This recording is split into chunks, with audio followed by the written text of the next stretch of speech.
Guys welcome back Hindi India धर्म and science with Dolly. दोस्तों आज बात करते हैं ईश्वर क्या है और ये हमारी विश को किस तरह से ईज़िली कबूल कर लेता है। आई होप सो गाइस आपने अब तक के मेरे सारे वीडियोस देखे होंगे। अगर नहीं देखा हो तो प्लीज़ सब्सक्राइब माय चैनल।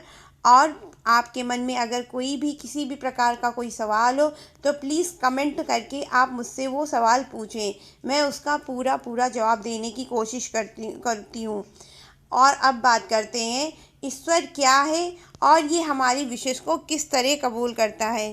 दोस्तों ईश्वर के अनेक रूप हैं। ईश्वर कोई किसी रूप में मानता है, कोई किसी रूप में मानता है।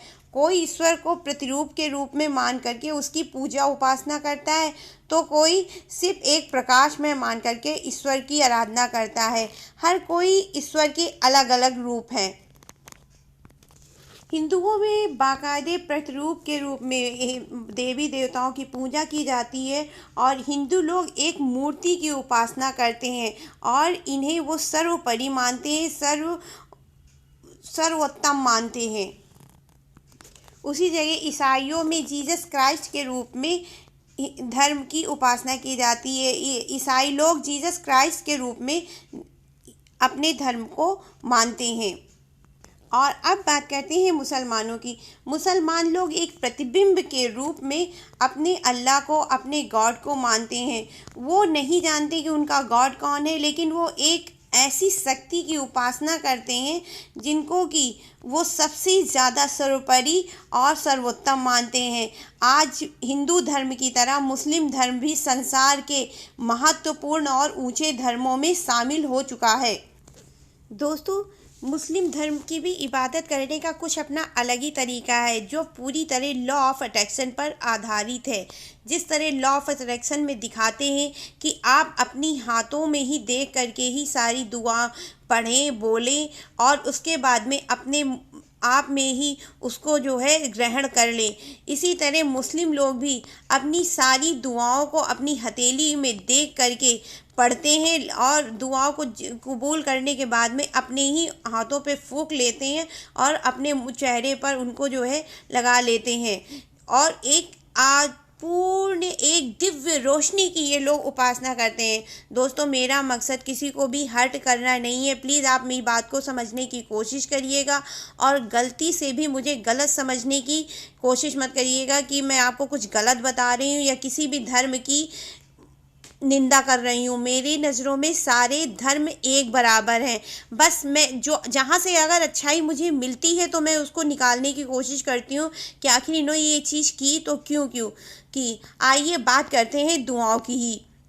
चलिए फिर से दोस्तों, अगर आप जैसे मुस्लिम धर्म में आपने देखा होगा लोग दुआ पढ़ते, नमाज़ पढ़ते हैं अपने हाथों में देख करके और उसी समय उसी पल अपने ही हाथों में फूंक करके 3 बार मुंह पे जो है हाथ फेर लेते हैं। दोस्तों कहते हैं अगर सुबह उठ करके अर्ली मॉर्निंग आप इसी तरह उठ करके अपने ही हाथ दे करके कोई भी विश 3 बार बोलते हैं और उसके बाद में उसमें फूंक करके अपने मुंह पे लगा देते हैं, तो लगातार 21 दिन तक या 10 दिन तक आप पूरे मन से करें। और आपको ऐसा करने के बाद देखिएगा आपकी एक टाइम ऐसा आएगा जब आपकी सारी विशेष पूरी हो जाएंगी।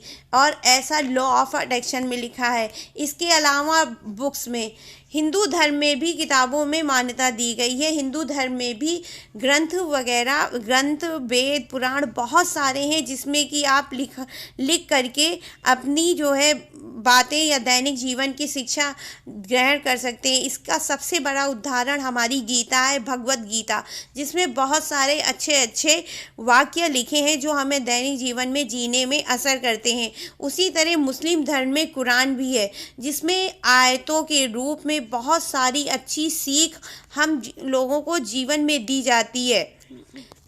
इसके अलावा इनके जो बैठने का तरीका है वो हम हिंदू धर्म के लोगों से बिल्कुल अलग है। इनके जो बैठने का तरीका है वो पूरी तरह लॉ ऑफ अट्रैक्शन पर निर्धारित है।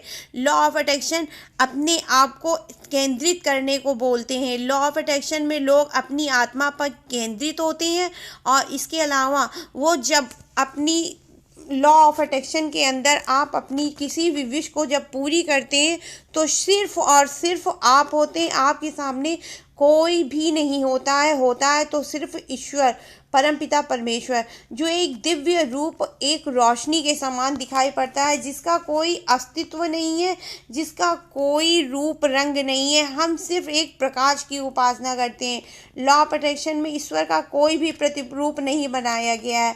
हालांकि हम हिंदू लोग ईश्वर को देवी देवताओं के रूप में ही मानते हैं और हम हमारा पूजा करने का केंद्र ही वही होता है। जैसे कुछ लोग राधे को मानते हैं तो कुछ लोग शिव जी को, अपना अपना केंद्रित है। लेकिन जब लॉ ऑफ अट्रैक्शन पर हम काम करते हैं या किसी भी विश को मैनिफेस्ट करने की कोशिश करते हैं तो उस टाइम हम सिर्फ एक प्रकाश की उपासना करते हैं, इसके अलावा किसी भी चीज़ की नहीं। और ज़्यादातर हो सकता है तो वो प्रकाश हम खुद में देखने की कोशिश करते हैं, आंखें बंद करके अपने दोनों भौं के बीच में कोशिश करते हैं कि हमारे अंदर ही वो अलौकिक प्रकाश जागृत हो, दिव्य ज्योति जो हमको दिखाई पड़ती है। उसी तरह मुस्लिम लोगों में भी एक धर्म की हमने ये चीज़ देखी है कि जब ये लोग उपासना करते हैं तो खुद में ही लीन हो जाते हैं, आंख बंद करके दुआ पढ़ते हैं तो अपने में ही लीन हो जाते हैं। ये टोटली लॉ ऑफ अट्रैक्शन पर निर्धारित है। दोस्तों, अगर किसी भी जगह से आपको अच्छाई मिल रही हो तो उसको लेने में कोई बुराई नहीं है। ये मत देखो वो धर्म कौन सा है, वो जाति कौन सी है, वो क्या है। सिर्फ आप अपनी अच्छाई को लो और उधर से चलते बनो। और मुझे इनके अंदर ये चीज़ देखने में बहुत ही अच्छा लगा कि जब ये अपनी पूजा, उपासना, आराधना जो भी करते हैं उसमें आत्मा को केंद्रित करते हैं। ये आत्मा को केंद्रित करके दुआ को पढ़ते हैं और जो है उसके दोनों हाथ, जब आप दुआ पढ़ते हैं उसके बाद दोनों हाथ अपने मुंह पर तुरंत लगा लेते हैं।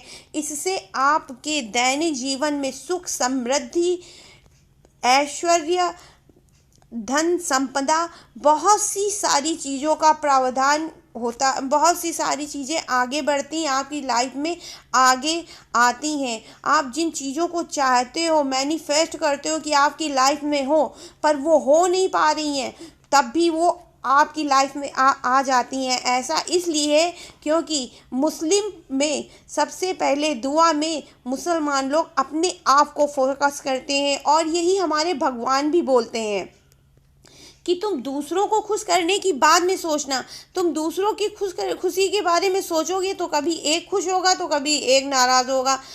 कृष्ण भगवान भी यही बोलते हैं कि तुम जिस कर्म को करने के लिए इस प्रकृति पर आए हो, इस भौतिक दुनिया में जिस चीज़ को करने के लिए तुमने जन्म लिया हुआ है उसको पहले करो और उसके बाद में फिर तुम जो है सांसारिक मोह माया में बंधो। लेकिन हम लोग क्या करते हैं, जब इस दुनिया में आते हैं तो पूजा पाठ उपासना छोड़ करके कहीं ये तो कहीं वो, कहीं इनसे कहीं उनसे, इधर उधर मोह माया में फंसते जाते हैं, जो हमारे झूठे दुखों का कारण बनती है और उन्हीं की वजह से हम लोग रोते हैं, गाते हैं, सब कुछ।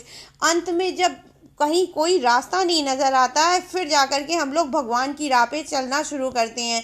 लेकिन मुसलमानों में ये चीज़ बहुत ही अच्छी देखी गई है कि उनको अपने धर्म के प्रति इतनी अधिक इंटरेस्ट, मतलब वो अपने धर्म के प्रति इतना झुकाव होते हैं, वो भी इसलिए क्योंकि उनके धर्म में शुरू से ही पूजा का मुख्य साधन उनको अपनी आत्मा बताया गया है।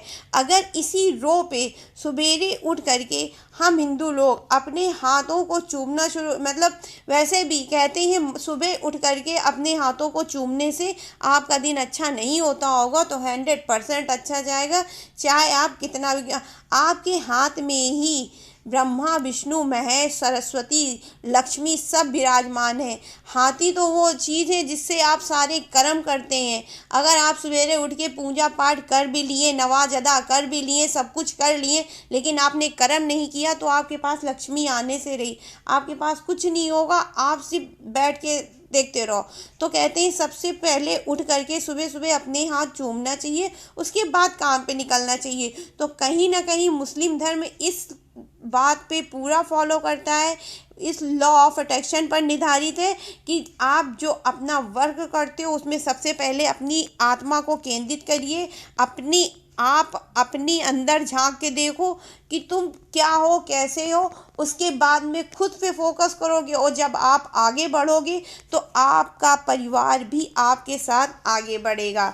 दोस्तों, इस वीडियो का बनाने का मकसद सिर्फ मेरा इतना था कि जो इनकी प्रार्थना होती है वो कितनी पॉजिटिव वे में होती है, और शायद इसीलिए लोग कहते हैं कि मुस्लिम लोग जो दुआ करते हैं या कुछ भी नवाज वगैरह पढ़ के फूंकते हैं तो दुआएं बहुत जल्दी लग जाती हैं। तो ऐसा इसीलिए है। और आप भी कभी भी अगर पूजा करें तो मेरी विनती है आप लोगों से तो कि हाथ जोड़ करके भगवान के आगे दोनों हाथ फैला करके, क्योंकि हम भगवान से हमेशा याचक की तरह मांगते हैं और भगवान हमें देता है।